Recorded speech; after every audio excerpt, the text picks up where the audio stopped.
Hello out there, and today we're going to be going over the 10 things that you need to know about this CJRB Talla, starting with number 1. What is CJRB? Who are these guys? Where'd they come from? Well, here's the box for your information, and CJRB, what it actually means is China Jiangren Blade, and I'm probably pronouncing that wrong, but what the J and the R stand for, and what that means is artisan cutlery, roughly translated, according to my friend Blade Banter, who was in contact with the company. So basically what this means is that it's an artisan cutlery offshoot. The same way that We has Civivi and Kaiser has Tangram, Artisan is going that direction with this new CJRB line. And as I talk about this, I'll bring in some size comparisons just for you to get an idea of the size of this knife. So my big question when it comes to CJRB is this going to be replacing their middle range kind of knife line where, you know, some of their models come in at the $45 to $55 price range with D2 and G10 already as it is? Is this going to be replacing that, or is this going to be in addition to that? I don't know, because none of these knives are really wide released yet, and so we don't really have a great understanding of what exactly the future is for this and how Artisan is going to incorporate this offshoot of their brand into the bigger picture of what they do. Really good size comparison here with the Paramilitary 2. As you can see, a little bit longer blade length on the CJRB. Overall length, very comparable. All right, so that is it for number 1. That's who CJRB are. There are a number of different models coming from them. This is the one that I've had the great opportunity to check out. And sliding into number 2, the philosophy of heft, because this knife right off the bat, I felt it and I was like, all right, it's a little bit of a tank. You know, it's not the most lightweight knife, and 4.85 ounces, it isn't going to ruin anything as far as being too heavy for anybody, but the heft of it really gives you an idea of what the philosophy of use is here. This is, even though it's very pretty in design and in lines and in concept, it is not a pretty knife as far as execution. I mean, it is more all about use and being able to beat up on. At least that's the impression that I get, and that's what I get from using it and seeing how it performs. You know, there's not a lot of extra kind of like steps taken, and that actually brings me right into number 3, the perfect amount of steps. So many things that we talk about when we go over like what a really nice high-end knife has that the cheaper ones don't, is we talk about extra steps that are taken. Maybe it's extra steps with a lot of chamfering, or just the intricacies of some machining. You know, just a lot of stuff going on in that regard. Here, we don't have any of that. We don't have any extra steps.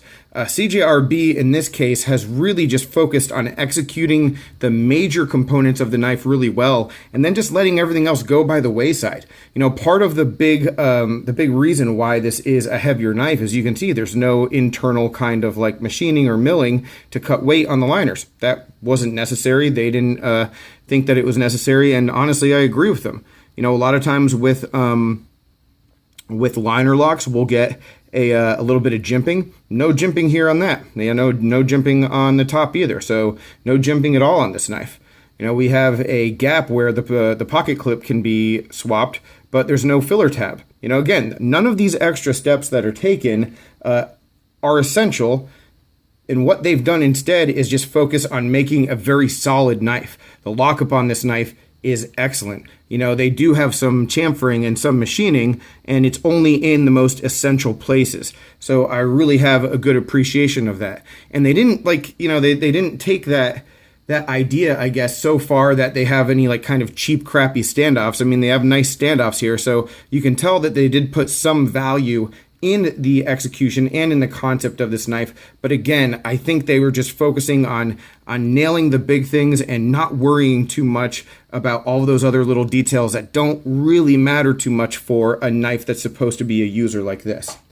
All right, so now getting into number 4, the D2 finish. So the steel on this knife is D2. It's a beautiful blade, by the way, just a great blade shape. And the reason why when I had my choice of all the ones from CJRB to check out through our pass-around group, the reason why I went with this one, actually, just a little bit of a tangent, is that I have this Tucson, which sort of has a similar kind of like Warren Cliffy kind of look, and wanted to get a comparison between the two of them. sort of different philosophies there, and we might come back to the Tucson in a bit, but I just really do like the blade shape and the look of the blade. But the steel here being D2, the finish on it, I would think with a stone wash like this that it would be protected somewhat well, but I did get a good amount of just a little bit of rust spots showing up after use if I didn't clean it immediately, and they were able to be just like wiped off, scratched off real quick without really damaging the finish. So no real harm, no foul. But it's something that I've seen with this knife and that Tucson, where a finish that I wouldn't expect to be so quickly, like so quick to show corrosion, is showing corrosion. And I don't know if that has anything to do with like the quality of the D2, or if it's any different from like D2 that say Benchmade or some other companies I've used have used in the past. Not sure, but it's just something to definitely be aware of, that, you know, some D2 makes you wonder, all right, why do people talk about this being such a like corrosion like possible kind of steel, and then this knife comes along and you're like, oh, that's why, because it really does. So I just wanted to bring your attention to that. Number 5, traction talk. So the traction on this knife is really, really interesting. The G10 is something that you definitely want to spend some time taking a look at and understanding before you jump into buying this knife. As you can see, just from rubbing my thumb on it, you might see some discoloration. I mean, this is high traction and it can like take up skin pretty easily. But if you see the way that I am pushing my thumb up and down, I'm not trying to go at an angle, but just the level of traction and the machining is so coarse that it just pulls my thumb along, and that's actually really good for comfort. It's not sharp, it's not uncomfortable, and it's really a smart, I think, decision for a usable knife. The only issue that I have with the level of traction and the way that they did it here is that if you are bearing down on this really hard for a long period of time, like gripping really hard for like some heavy duty kind of cutting, like that extra like 4-ply cardboard or whatever we call it, that could start to give you some hot spots. You know, this is a very comfortable knife in hand and there aren't natural hot spots, but if you're bearing down that hard, this could become a little bit uncomfortable. That said, for basic use, it's absolutely excellent, and I couldn't recommend it anymore. I really do like what they did in the decision making here. Again, I can see it is definitely a more budget kind of G10, but it is G10 with a purpose, and it does it very, very well. All right, moving on to number 6. Sticking with the theme of simplicity, we have a very simple pocket clip. But gosh, it works. It just works. It's deep carry, nice loop over, it's reversible, tip up both sides, so I like that. Obviously, as I've said before in other videos, I mean, I would much rather, for aesthetic reasons, not have this kind of gap here, especially with one extra screw. Like if they just gave us an extra screw to put in that hole just to like fill that, that'd be great. But honestly, if that's the biggest complaint I have with this knife, it's a very, very minor detail. The other thing that's nice to make note of is if you're a lanyard person, guess what? You're able to have a lanyard and a deep carry pocket clip on the same knife. It is possible. They do have, you know, the benefit of having just a nice wide kind of base here in order to fit both things, but it's doable. And so everybody should be satisfied by this kind of configuration with the lanyard hole and the pocket clip. Really good job. All right. Sliding over to number 7, getting a little bit too holy. So here's our flipper tab, guys. And I don't get it. Let's bring it close. There's a big hole in it, and I've seen a number of models, bringing back this Tucson again, you know, that have like sort of like a hollow kind of flipper tab. And I don't understand the point. It's just weird aesthetically. It looks weird. Something I wanted to bring up because I brought it up on Instagram and I asked a question like, what's the purpose for this? And I got more jokes than serious answers, and nobody really knew. You know, some people said to cut weight, but come on, really?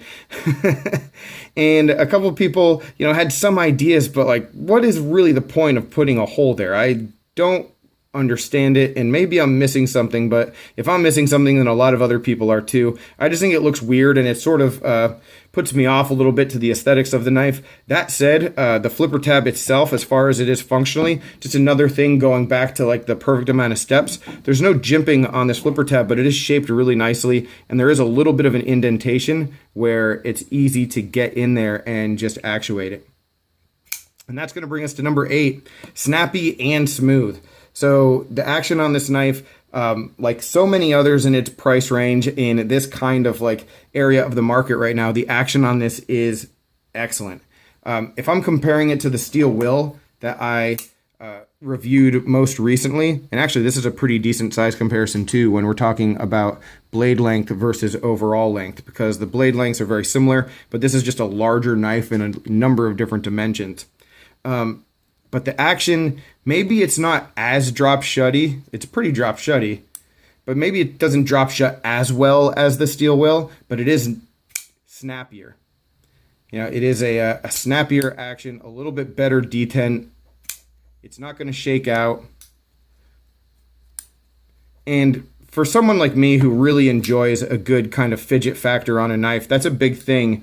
And it sort of makes me believe that time is being spent in the right spots. And I think like coming back again and again to this theme where they're making sure the parts of the execution that really matter, at least to me, are done well. The lockup, the ergos, the action, you know, they're hitting it out of the park with the basics, and some of the other stuff, you know, that doesn't matter. It isn't there, but it isn't a detriment. So yeah, very snappy, very smooth here. So definitely impressed with that. And then moving on to number 9, the price point of this knife. So I think this is going to be around $50, but I don't see it in very many places right now. GearBest has a carbon fiber version available for $52. I don't know how that's going to stack up versus where it's priced with other like distributors. I don't know if that's going to be like the same throughout. I would like to see this knife in the $45 to $55 range. I think there's a good value there.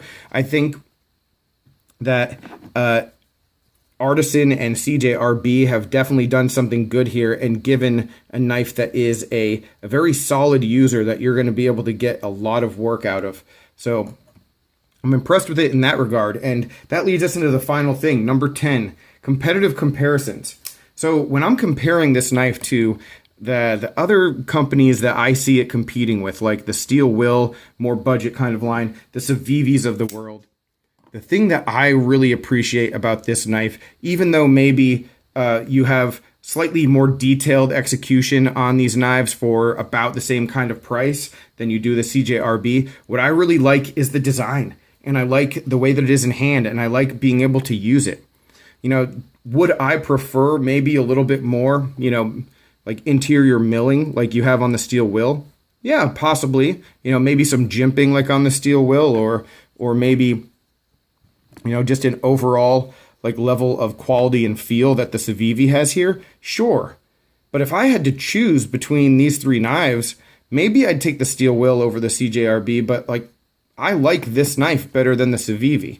So while there might be production differences in quality between the different brands, I mean, this knife is executed well enough to the extent that if you like the design and you like the purpose of the knife, you're going to like the amount of money that you have to spend to get it. And so it compares favorably if you look at it from that kind of perspective.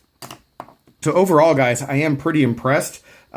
I'm especially impressed because, and I didn't really mention this before, when I talked about the lockup, you know, one of the things that was a bit of a concern for me with some of the earlier Artisans that were in this cheaper like price point that I had was that the lockup wasn't perfect. And on this knife, I mean, it is like beyond perfect. It's an excellent, excellent liner lock.